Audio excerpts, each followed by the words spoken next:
nouveau dans la pause Thalie, ce petit moment qu'on se réserve, toi et moi, pour t'offrir un instant de détente, pour te reposer un peu de ta semaine qui peut-être est chargée. Là, je t'invite à me suivre. Tu vas très vite comprendre où on va d'ailleurs. Au fil d'un texte que j'ai écrit il y a déjà 2-3 ans, peut-être un peu plus d'ailleurs, et qui m'a été inspiré par une photo. Mais oui, moi je réagis assez vite et assez fortement sur les photos que je vois, et il arrive très fréquemment que ça m'inspire des histoires, et là en voici une. Alors c'est une photo qui avait été prise par Jérémy Collado, qui est un de mes contacts sur LinkedIn et qui est un voyageur du monde et qui est photographe et qui fait des choses superbes. Donc cette photo-là, c'est une photo de l'Afrique. Et je te propose de découvrir ce que ça m'a inspiré. Afrique. Sous le soleil de plomb qui écrase la nature et ses habitants, se produisit un événement dont le retentissement serait planétaire. Regarde là cette petite fille qui s'échappe des bras maternels et ne se doute de rien. C'est la plus chétive du groupe. Ses débuts ne sont pas sûrs, et si l'on avait connu le pari, personne n'aurait misé sur elle. Pourtant, elle est agile et se faufile partout. Cependant, à force d'observations et de tentatives infructueuses, la détermination de Lucie ne faiblit pas. Elle ne le saura jamais, bien sûr, mais de tous ses efforts surgit un progrès qui profiterait à tous. Et oui. Dès qu'elle sut marcher, la demoiselle étonna sa mère. Elle refusait d'être portée, voulait toujours avancer seule. Les autres finirent par ne plus les attendre toutes les deux. Pour rester en vie, il fallait se déplacer et suivre le chef. On n'avait pas le temps de s'attarder aux lubies de Lucie. Sa mère abandonna finalement toute inquiétude. Même si l'entreprise de sa progéniture semblait hasardeuse, Lucie parvenait toujours à les rattraper quand la tribu s'immobilisait soudain. D'un geste, le chef intimait l'ordre de s'aplatir au sol.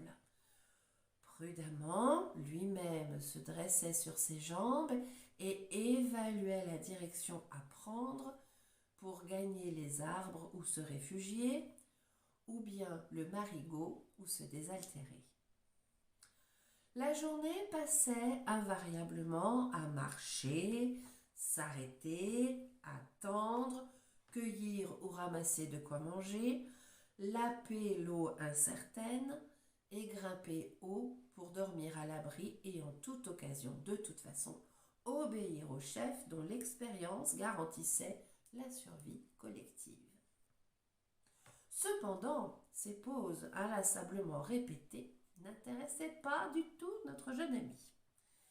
Puisque les aînés savaient se tenir sur leurs jambes, elle apprendrait aussi. Puisque le champ visuel s'agrandissait quand on était perché dans les branches, Lucie décida de tout essayer pour voir par-delà les hautes herbes quand elle était au sol. Toutes ces tiges, comme seul point de vue, n'avaient rien de bien folichon, et on perdait un temps précieux à patienter que le chef prenne une décision. Bien sûr, elle retombait. Bien sûr, elle s'écorchait les mains et les genoux, mais qu'importe.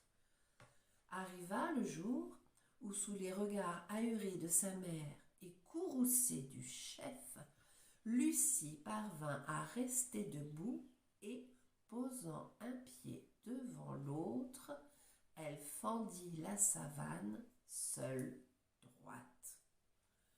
Son regard, d'abord circulaire pour vérifier qu'aucun prédateur n'était embusqué, se fixa sur son objectif qui s'étalait au loin, le point d'eau où chacun pourrait enfin étancher sa soif. la plus petite femelle de la famille, venait de donner à chacun la preuve évidente que la persévérance, pour douloureuse qu'elle soit, offrait une récompense dépassant ô combien les attentes espérées. Cette émancipation d'une posture aliénante et la liberté qui fait grandir et ouvre le champ de tous les possibles. Ça la valait bien le coup de supporter les remontrances du chef. Rien ne pourrait plus l'arrêter. Il ne restait alors qu'à poursuivre sur deux pattes la passionnante route vers l'évolution. Voilà. Ce texte inspiré de la très belle photo de Jérémie, ce texte inspiré de mes lectures aussi et de mes discussions avec Jean-Pierre Egerschwiller qui est un passionné du mouvement et de l'évolution.